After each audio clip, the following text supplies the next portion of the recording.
में आत्मिक स्थिति बनानी है। तो आत्मिक स्थिति के लिए बाबा ने आज भी मुरली बार बार चलाई है, तो उसमें यही कहा है कि अपने को क्या समझो, आत्मा समझो। कैसी आत्मा समझो?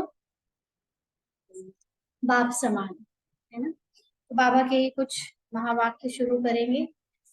तो बाबा ने कहा हुआ है कि आत्मा और परमात्मा दोनों का मूल स्वरूप एक समान ही निराकार ज्योतिर्बिंदु है और दोनों के गुण कर्तव्य भी समान है। आत्मा और परमात्मा के गुण और कर्तव्य भी समान है। दोनों के रूप, गुण, धर्म ऐसे ही समान है जैसे बाप और बच्चे के समान होते हैं। फिजिकल बॉडी में फिजिकल फादर और फिजिकल सन के डीएनए, है ना, चेहरा भी मिलता है और आदतें भी मिलती हैं। तो बाबा से हमारा भी गुण, कर्तव्य, हर जो भी विशेषताएं हैं वो मिलती है, मैच करती है।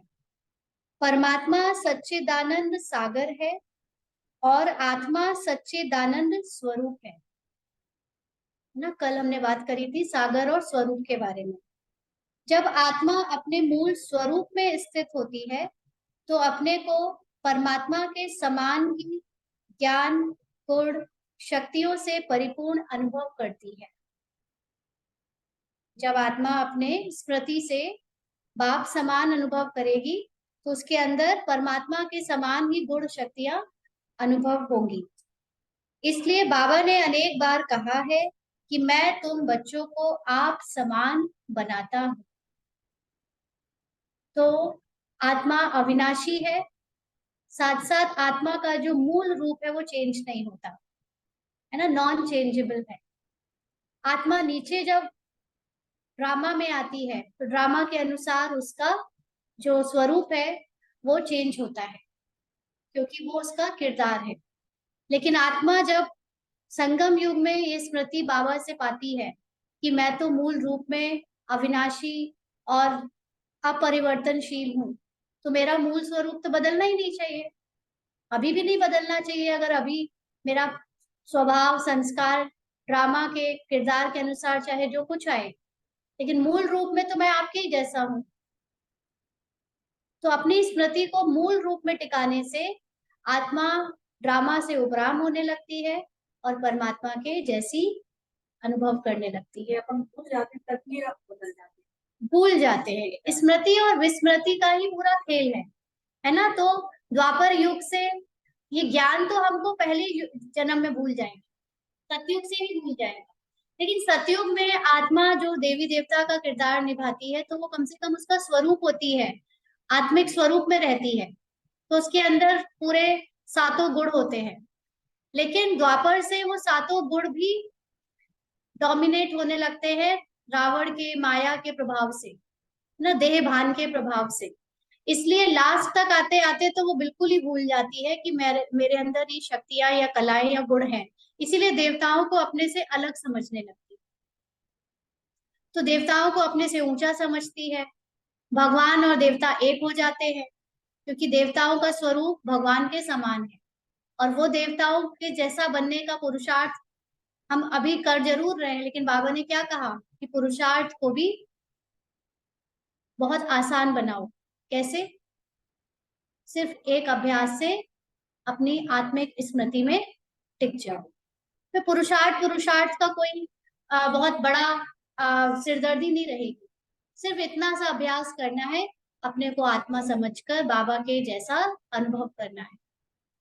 तो बाबा ने ये अव्यक्त वाणी चलाई थी कि जैसे बाप दादा अशरीरी से शरीर में आते हैं, ऐसे ही तुम सभी बच्चों को भी अशरीरी होकर के शरीर में आना है ना। तो यहाँ पर हमेशा याद रखना है, जब हम अमृत वेला करते हैं या हम जब भी कोई कार्य करने के लिए उठ रहे हैं या बोलने जा रहे हैं या कुछ याद कर रहे हैं, तो उस समय याद करो कि ये किस स्मृति में किया जा रहा है। ऊपर से आत्मा नीचे आकर कर्तव्य कर रही है या किरदार बनकर कर्तव्य कर रही है। सबसे पहली स्मृति सुबह उठते ही कौन सी होनी चाहिए? मैं आत्मा आ गई अपने घर से नीचे पार्ट प्ले करने, अवतार हूं मैं। पहला संकल्प, मैं अवतार हूँ। अब इसकी तो जरूरत नहीं है कि मैं आत्मा हूँ ये भी बोलने की, ये तो पक्का हो गया है ना। जब तक नए होते हैं, बिगिनर होते हैं, तो पहले तो उनको यही सिखाते हैं कि उठते ही पहले अपने को याद दिलाओ कि मैं आत्मा हूँ। अब तो यहाँ पर ये प्रॉब्लम नहीं है, इसको तो हम लोग क्रॉस कर चुके हैं, है ना। अब हमारी पक्की स्मृति होनी चाहिए, मैं आत्मा अवतरित होकर अपने कर्म निभाने यहाँ आ गई। उसी का अभ्यास के लिए तो पढ़ाई चल रही है ना। हो जाएंगे तो कर्मातीत हो जाएंगे। बाबा ने कहा ना, अशरीरी कर्मातीत, फिर तो अभ्यास कर रहे हैं ना उसी का।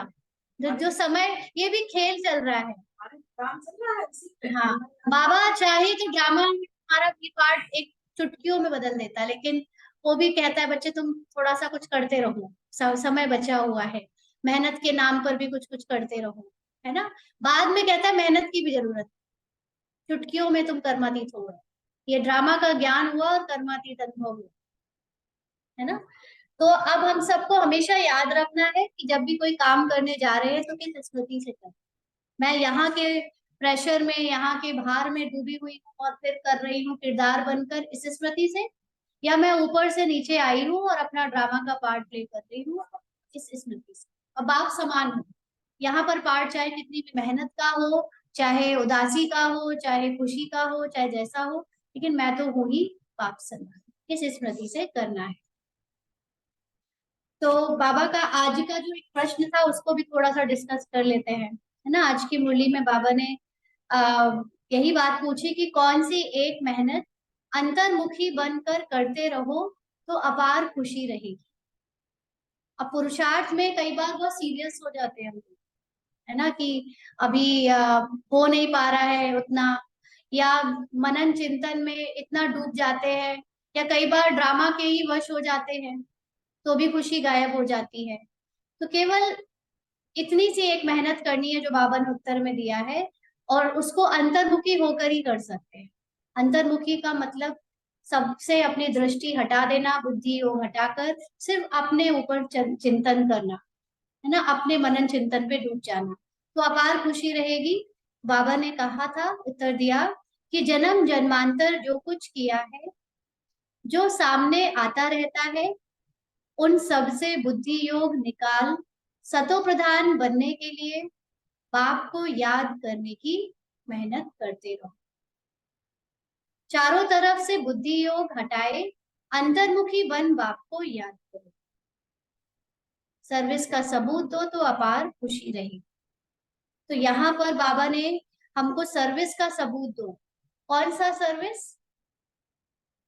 बाबा जो सर्विस कर रहा है ना, बाबा हम पर इतनी मेहनत कर रहा है, उसका सबूत हम हैं, हमारा परिवर्तन है, हमारी चाल चलन है ना। दुनिया में अगर हम ये सबको कह रहे हैं कि भगवान आया हुआ है, तो उसका सबूत क्या है? इसका सबूत हमारा स्वरूप है ना। हमारी चाल चलन जीवन शैली ऐसी हो जानी चाहिए जो कोई मनुष्य बना ही नहीं सकता, जो सिर्फ भगवान ही बना सकता है। तो वो जब हमारे अंदर से दिखेगा तो ये बात बोलनी भी नहीं पड़ेगी कि भगवान आया हुआ है। उनको खुद से ही पता चल जाएगा कि इनको कोई विशेष शक्ति पड़ा है। ये परिवर्तन कोई साधारण परिवर्तन नहीं है ना। उसके लिए कौन सी मेहनत करनी है? सिर्फ एक मेहनत, अपने को आत्मा समझने की। साधारण आत्मा समझने की नहीं। कैसी आत्मा? बाप समान, बाबा के समान।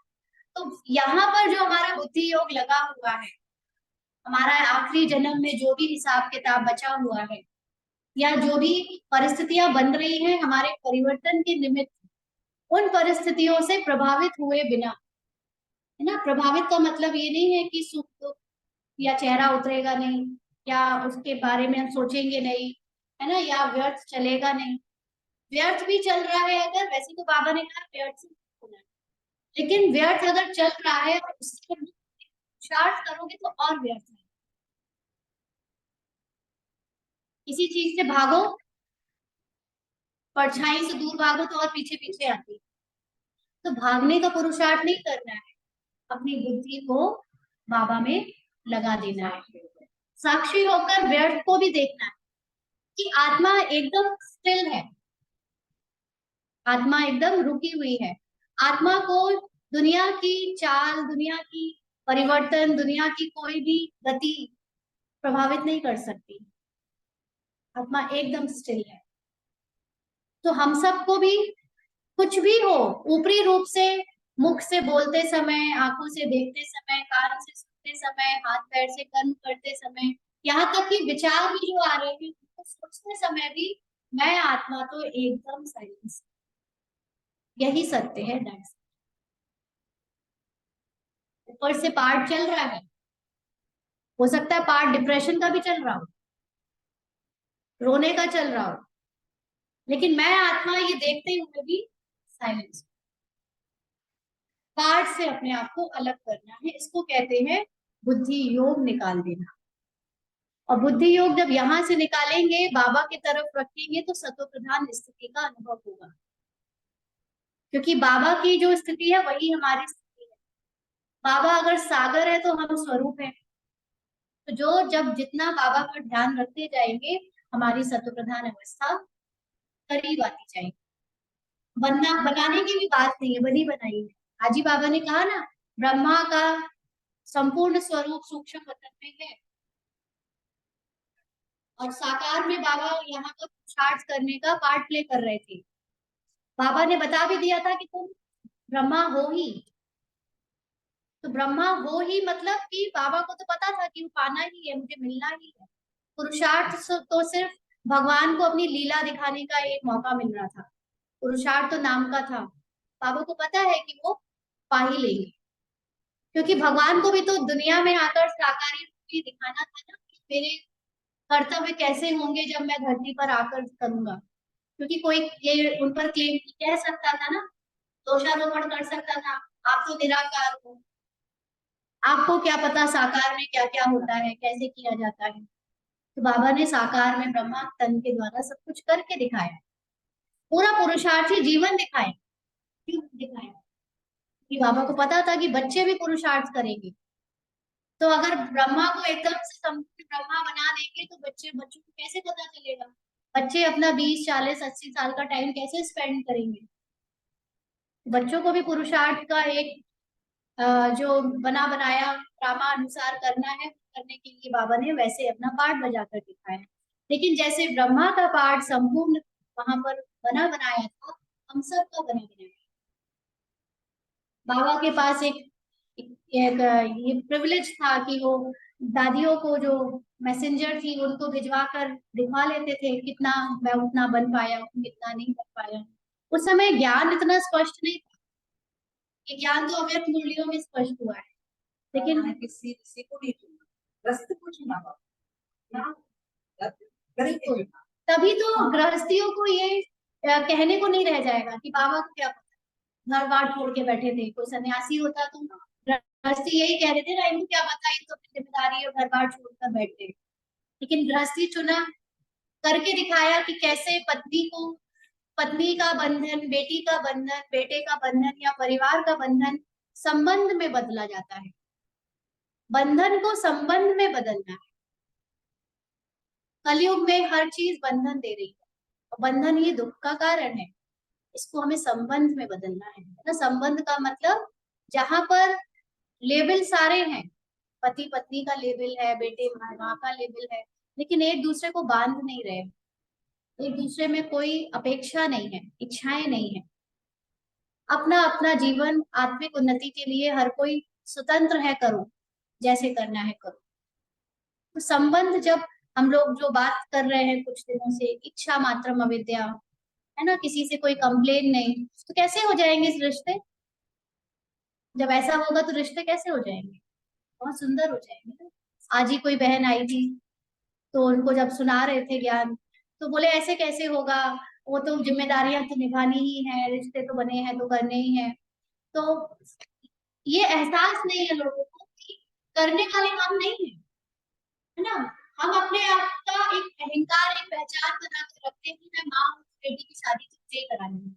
ये किसी और को खुश करने के लिए अपने अहंकार को पूरा करने की बात है कि एक माँ का अहंकार है कि उसको अपनी बेटी की शादी करा रही है, जबकि क्या ये माँ अगर ना रहे तो उसकी बेटी की शादी नहीं होगी या घर में कोई खाना नहीं खाएगा। सारे काम उसके जाने के बाद भी होने वाले हैं और शायद उससे अच्छे से हो जाए। लेकिन हम सब ने ये रिश्ते बना रखे हैं अपने अहंकार को पानी देने के लिए कि हमारे बिना ये काम हो नहीं सकता। किसी और को अच्छा नहीं लगता, हमें ही अंदर अंदर अच्छा लगता है। सूक्ष्म में आप कभी भी देखो, कोई कह देता है तुम नहीं थी ना तो ये काम नहीं हो, कितना अच्छा लगता है। इंसान के ईगो को कितना अच्छा लगता है, हम नहीं थे देखो मेरी इम्पोर्टेंस, मैं चली जाऊंगी ना तो पता चलेगा। ऐसा कुछ नहीं है, ऐसा कुछ नहीं है कि किसी के बिना कुछ नहीं हो सकता। जैसे बच्चा पैदा करके माँ चली जाती है, क्या मुंह से बनता है? आप देखो, एक आत्मा, हमने लौकिक जीवन में अनुभव किया कि आमतौर पर लोगों का कॉन्फिडेंस वैसे बहुत कम भी हो सकता है। जैसे हम अपने स्कूल में अपनी सहेलियों का देखते थे, ऐसे कोई बहुत पढ़ाई में भी नहीं, अच्छा कोई खास ऐसे जीवन में कुछ खास किया नहीं, साधारण सब ठीक है। लेकिन जैसी माँ बनी, कॉन्फिडेंस लेवल इतना हाई हो जाता है, कॉन्शियस लेवल इतना हाई चला जाता है। क्यों? क्योंकि एक ऐसी आत्मा जीवन में आ गई जिसने उसको इम्पोर्टेंस देना शुरू कर दिया। माँ बनने से हर एक आत्मा को अपनी एक नई पहचान जो मिलती है ना, वो पहचान उसको बहुत कीमती बना देती है। इतना तो पत्नी बनने के बाद भी नहीं मिलती, किसी का कुछ और करने से भी नहीं मिलती। माँ बनने से एक आत्मा बस जो आपको इतनी इंपॉर्टेंस देती है, उससे उसकी शक्तियां जागृत हो जाती है और फिर वो अहंकार कभी त्यागना ही नहीं चाहती। क्यों जाने दे भाई, उसी से तो शक्ति मिली उसको। देखा जाए तो वाकई में माँ बनने के बाद उसने क्या क्या काम नहीं किए, दर्द, शरीर के दर्द भी सहे, अगर कोई जिम्मेदारी उठाने वाला नहीं है तो बाहर के काम भी निपटाए, उस बच्चे के लिए उसने बड़े बड़े तूफानों को झेला। उसकी शक्तियां उजागर हो गई, पहले ये शक्तियां उसको पता भी नहीं थी कि उसके अंदर है। लेकिन ये सूक्ष्म रूप में आत्मा की झूठी आइडेंटिटी बनाकर उसको जो अहंकार उसका फीड कर रहा है, ईगो फीड कर रहा है, ये बहुत नुकसानदायक है और यही लॉन्ग टर्म में आगे चलकर दुख देता है। बच्चों से तो कुछ नहीं होता ना, क्या कहते हैं, तो हर रिश्ते में ऐसे ही है। पत्नी बनने के बाद भी एक अहंकार जागता है, पति अच्छे रोल में है। किसी घर की बहू बनने के बाद एक अहंकार जागता है अगर वो घर नाम वाला है। हर एक रिश्ते में बंधन है और हमें अच्छा लगता है उस बंधन में बंधना। अहंकार कहता है बंधु ना। एक बहन कोई हमसे कह रही थी, तो पुराने पैसे वाले थे, कि हम लोग कभी बाजार बिना फोर व्हीलर के, कार के अलावा कभी जाते नहीं। बगल में मार्केट है आधा 1 किलोमीटर, कभी कार के, और वो मार्केट ऐसा है भी नहीं कि आप वहां पे कार लेकर घूमो, लेकिन जाते तो कार से ही जाते। ये अपने बना रखा है और वो कितना बड़ा बेड़िया है, बहुत बड़ी बेड़ी है। ड्राइवर के बिना, कार के बिना हम मार्केट जाएंगे नहीं, और हम उसमें खुश हो रहे हैं सोच सोच के कि हम बहुत बड़े नामी ग्रामी परिवार से। और जो हम लोग फ्रीडम वाले आत्माएं होती हैं, उनको इस तरह की बातें बहुत अच्छी लगती है। उड़ने वाली आत्मा को बेड़ियां कहाँ अच्छी लगेंगी, पिंजरे कहाँ अच्छे लगेंगे। आप देखो, जितने भी पहले राजमहलों में औरतें रहती थी, पर्दा, उनके लिए अलग एक सेक्शन होता था। फिर उनको बहुत ज्यादा मर्यादाओं में रहना पड़ता था, हर किसी से बात नहीं कर सकती थी, लेकिन वो खुश रहती थी। जो नामी प्राणी, एक झूठा अहंकार, जीवन भर वो चार दीवारी के अंदर, चाहे राजा से या उस परिवार के लोगों से बुरा व्यवहार भी पा रही हो, लेकिन वो बस एक झूठा नाम, झूठा मान, झूठा शान में आत्मा अपना अहंकार फीड करती रहती।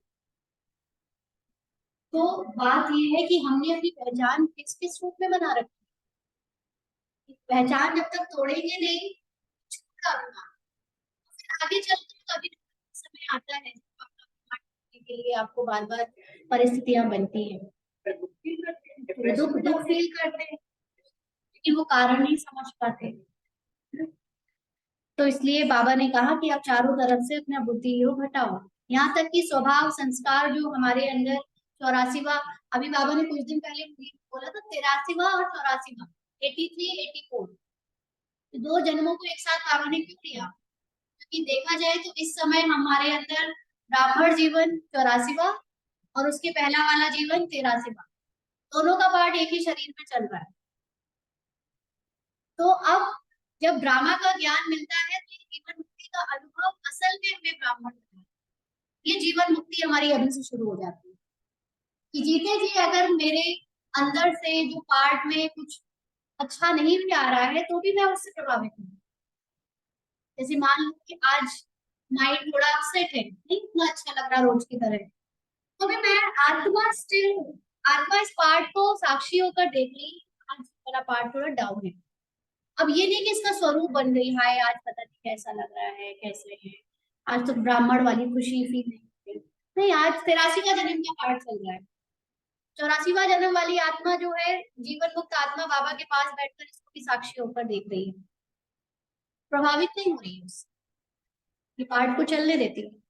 और चलते चलते ये पार्ट कब मर्ज हो जाता है, यानी समाप्त होने लगता है, और आपका 84वां वाला जन्म की स्मृति आपकी परमानेंट हो जाती है। मेन बात तो है जिसको ज्यादा याद करोगे नेचुरल नेचर बन जाएगा ना, नेचुरल नेचर बनना है, इसलिए उस पार्ट को बार बार उसी में टिकना है, तो अब अपार खुशी रहेगी। आज हम लोग ये, क्योंकि ये मंथ खत्म हो रहा है अप्रैल, और ये पूरा महीना हमें संस्कार मिलन के लिए होमवर्क दिया था बाबा ने कि इसमें हमें अपने ऊपर पुरुषार्थ करके संस्कार मिलन करना है। तो अपने अपनी चेकिंग करें, संस्कार मिलन के लिए हमने कितना अटेंशन रखा और कितना परिवर्तन आया। कुछ किया होमवर्क बताइए।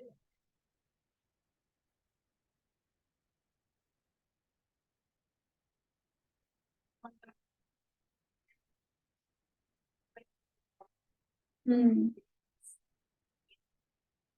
तो ये कैसे किया, कैसे जिन आत्माओं से अभी तक बात करने का मन नहीं होता था, किनारा कर लिया था, वो आत्माओं से बात करने का मन किया, उन आत्माओं से अपने आप बात कैसे होने लगी। राइट,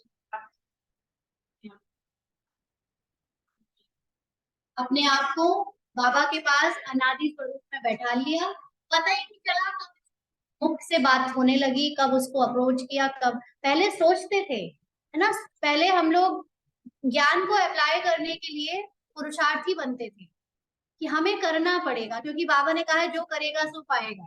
लेकिन जो करेगा सो पाएगा का मतलब ये नहीं है कि जो ये एक एक पत्ते को पानी देगा। यहाँ पर जो करेगा मतलब जो बाबा को पहले याद करेगा वो सब कुछ पालेगा। और हम लोग यहाँ एक एक चीज को सुधारने में लग रहे थे। बाबा ने कहा है कि किसी के साथ 95% लोग तो संतुष्ट होने ही चाहिए, तो हम संतुष्ट कर रहे हैं एक एक, ध्यान बाबा से खिसक कर फिर उनकी तरफ जा रहे हैं। अब वो भले ही असंतुष्ट अपने पुराने स्वभाव संस्कार वश हो या हिसाब किताब वश हो, हम यहाँ पर उनकी वजह से डाउन हो रहे हैं, हम कोशिश कर भी रहे हैं तो भी नहीं हो रहा है। तो बाबा से ध्यान हटकर क्या चला गया, ड्रामा में चला गया, ड्रामा को सुधारने में लग गया। 4 महीने से बिल्कुल इच्छा नहीं हो रही थी, उसको बाद में किसी करने का बड़े बता रही है। हाँ, और भी करना चाहिए, ये बड़ी करता है, तो मालूम होता था उसके बाद फिर नेचुरली आ गया, नेचुरली होने लगी। और बहुत अच्छी फीलिंग्स आ रही है, सिर्फ लगा कि हमें उससे कर देनी बात। बिल्कुल सही। हमारा जब बाबा ने होमवर्क दिया तो अभी एक एक आत्मा के साथ ऐसा था, पूरा 30 दिन लग गए उसको संस्कार मिलन में, लेकिन छोड़ दिया था। इस बार डायरेक्ट अपनी तरफ से सुधारने की कोई कोशिश नहीं करी। मेरा टचिंग में बाबा ने जो है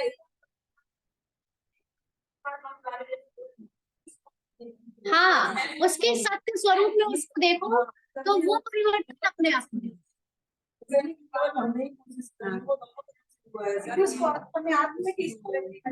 किया। तो कहीं ना कहीं आपने प्रभाव दोनों पर पड़ा, दूसरी तरह से देखा था, दृष्टि बदल दी, सृष्टि बदल गई। और अब दिखावे वाला नहीं, पहले क्या था, दिखाने के लिए बोल लेते थे कि हम किसी से बाबा के बच्चे होकर हम ऐसे के साथ कर ही नहीं सकते ना। लेकिन अब असली में जैसे एक सही में गठबंधन हुआ, है ना। तो बाबा ने फिर कुछ बातें, जैसे हम पूरी 30 दिन की तो नहीं ले सकते, लेकिन कुछ कुछ ले लेते हैं और उसको देख समझ सकते हैं, है ना। तो बाबा ने कहा था कि बाप दादा समय की समीपता प्रमाण अभी संस्कार मिलन की महाराज देखना चाहते हैं। इसके लिए पहले स्वयं को एडजस्ट कर दूसरों से संस्कार मिलाने का दृढ़ संकल्प करो। एडजस्ट करने की शक्ति संस्कारों को मिला देगी।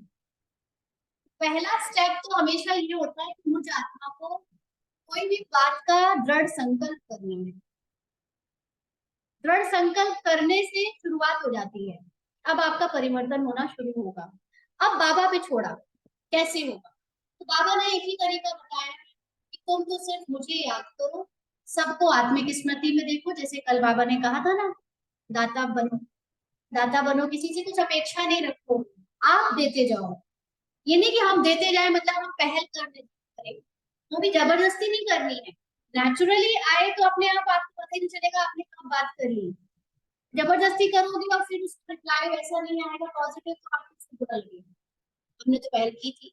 लेकिन नेचुरली होगा तो आपको फर्क ही नहीं पड़ेगा कि वो आत्मा आपको इतने अच्छे से रिस्पॉन्स दे या ना दे, क्योंकि आपने, आपका नेचर बन गया है अब किसी को सम्मान देना, अपने आप से अच्छे से रहना, है ना। तो एडजस्ट करने की शक्ति बाबा से अपने आप मिलेगी ना, फिर वो आत्मा भी सॉफ्ट हो जाती है उसकी सत्व प्रधान अवस्था में देखते ही। तो इसलिए बाबा ने कहा कि पहले तो दृढ़ संकल्प करो। क्यों बाबा हम सबके संस्कारों की महाराज देखना चाहता है, संस्कार मिलन की महाराज? क्योंकि देवी देवता बनने का एक सबसे बड़ा जो सतयुगी जो संस्कार होने वाला है, वो एक साथ एक मत पर चलते हैं।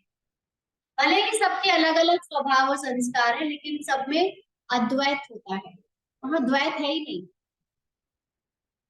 सबसे बड़ी खूबी है सतो प्रधान अवस्था की, है ना। तो फिर बाबा ने कहा कि वर्तमान समय स्वयं को क्षमा पर इतना मिटा देना है तो यह शब्द भी समाप्त हो जाए कि यह मेरे संस्कार है, यह मेरी नेचर है। जब हर एक की नेचर बदलेगी तब आपके अव्यक्त पिक्चर्स बनेंगे। अव्यक्त मतलब जैसे बाबा का अव्यक्त स्वरूप संपूर्ण स्वरूप बना बनाया था ना ब्रह्मा बाबा का, ऐसे ही हम सब का बना बनाया है, लेकिन सूक्ष्म तत्व भी बना है। नीचे बनना है, नीचे बनने के लिए क्षमा पर मिट जाना है, बाबा पर पूरी तरह मिट जाना है, यानी कुछ भी हो जाए सिर्फ बाबा को याद करना है। जैसे मिलन में हाथ मिलाते हैं, यह मिलन है संस्कार मिलन। अगर सबके संस्कार एक समान हो जाए तो एक राज्य, एक धर्म वाली दुनिया आ जाएगी। तो यहाँ पर पुरुषार्थ सिर्फ एक ही बात का है। आज जैसे हम सेवा करते हैं छोटी मोटी की, चलो व्हाट्सएप पे सबको अच्छे मैसेजेस भेजते, तो मैसेजेस भेजते समय एकदम से याद आया ये बहुत छोटी सेवा है, इतनी देर में तो आत्मिक स्मृति में टिक जाते, बाबा समान अनुभव करते, पता नहीं कितनी बड़ी सेवा हो जाती। मैसेज पढ़ना, छोड़ना, लीव करना, ये सारे मैसेजेस तो अब मतलब एक तरह से कहीं ना कहीं बहुत लोग कर रहे हैं, फॉरवर्ड कर देना। लेकिन अपनी आत्मिक स्मृति में टिकने वाला काम हम बच्चों की सेवा कोई नहीं कर सकता। कल भी ये कहा था ना, हम ही बस यहाँ आके बैठकर पढ़ रहे हैं। आज भी बाबा ने मुरली में यही कहा, सिर्फ तुम ही पढ़ रहे हो, तुम ही को करना है और कोई करेगा नहीं ये काम, बाकी सारे काम कोई ना कोई कर देगा। तुम्हारे घर के काम कोई और कर सकता है, तुम्हारे बिजनेस के काम कोई और कर सकता है, तुम्हारा रिप्लेसमेंट सैकड़ों मिल जाएंगे। ये वाला काम का रिप्लेसमेंट तुम्हारे सिवा कोई है नहीं। इतने बच्चों को छोड़कर बाबा ने जब तुम्हें चुना है तो हमारा काम यही करना है, पूरी तरह क्षमा पर मिट जाना है कि इस शब्द हम भूल जाए कि जो नीचे किरदार में चल रहा है ये मेरा संस्कार है, यानी बाबा का संस्कार ही मेरा संस्कार है। तो मॉर्निंग में उठते ही पहली स्मृति तो ये कि मैं ऊपर से नीचे अवतरित हुई हूँ। दूसरी स्मृति कि मैं पूरी बाप समान हूँ। बाबा तुम जो सोचते हो वही मैं सोचती हूँ, तुम जो बोलते हो वही मैं बोलती हूँ, तुम जो करते हो वही मैं करती हूँ, तुम्हारा स्वभाव ही मेरा स्वभाव है, तुम्हारा संस्कार ही मेरा संस्कार है। मैं बस तुम हूं, इतना मिट जाना है। फिर नीचे का कुछ भी दिख रहा है, जो पार्ट चल रहा है, वो अपना लगेगा ही नहीं, उससे एकदम न्यारे। तो इतना अपनी ये वाली स्मृति, ये वाली पहचान मिटा देंगे। कोई कहे भी ना, कहे भी आप तो ये हो, आप तो वो करते हो, किसके बारे में बात हो रही है? वो तो मर चुकी। मेरे लिए वो मुझ आत्मा जो बाबा के पास बैठी, उसके लिए तो वो मर चुकी, वो चल रहा है उसका। ऐसे बोलेंगे नहीं, अंदर समझ की बात है। तो धीरे धीरे वो पार्ट समाप्त हो जाए, और वो पार्ट समाप्त होने के बाद जो पूरा एकदम संपूर्ण पार्ट बचेगा, वो कमाल करके दिखाएगा। कमाल तो अभी भी हो ही रहा है। कोई आपकी कमी बता रहा है, तो अब वो हम स्वीकार ही नहीं कर रहे हैं अंदर से। कल ही बाबा ने कहा ना, वो देता है तुम लेते क्यों हो? कोई तुम्हारी कमी बता रहा है, हम ले ही नहीं रहे, क्योंकि वो जिस पार्ट की है वो पार्ट हम है ही नहीं। वो पार्ट बजाया आत्मा ने, बजा रही होगी, मेरा उसकी वास्ता नहीं है। जैसे एक घर में कोई लड़का या कोई बच्चा बुरा काम कर जाए, तो घर वाले उसको वो कर देते हैं ना, न्यूज़पेपर में डाल के कि अब हमारा इनसे कोई संबंध नहीं है, तोड़ देते हैं। हाँ, तोड़ देते हैं उससे अपना संबंध। इसी इस किरदार से संबंध तोड़ दिया है। अभी किरदार भी जीव नहीं चलता, होगा होगा कुछ चल रहा होगा ऐसे। तो बाबा ने फिर कहा कि जैसे होली पर लोग आपस में गले मिलते हैं, ऐसे यहाँ संस्कार मिलन ही मंगल मिलन। एक दो के संस्कारों को जान करके, एक दो के स्नेह में, एक दो से मिलजुल कर रहना है। जैसे कोई से विशेष स्नेह होता है तो उनसे मिक्स हो जाते हो, ऐसे एक दो में मिक्स होने के लिए जितना ही नॉलेजफुल, उतना ही सरल स्वभाव वाले बने। ये तो फिर भी साकारी में हो गया, कि हम साकार में आपसे मिलन बनाने की कोशिश करें, आपके संस्कारों को मिलाने की मेहनत करें। ये भी क्यों करना, अब तो सीधे बाबा के पास टिके रहो। अगर हम अविनाशी एक दूसरे के साथ संस्कार मिलन मिलाना चाहते हैं, तो बस बाबा के पास बैठकर उस आत्मा को सहयोग दो, सतो प्रधान अवस्था का। अपने आप हिसाब किताब जैसे ही होता है, हमारा संस्कार टकराव ओवर होता है, वो एकदम अविनाशी रूप से संस्कार मिल जाएगा। अभी तो कई बार ऐसे होता है, फिर से मिलता है संस्कार, फिर कुछ दो बातें होती है, फिर खराब हो जाते हैं संबंध।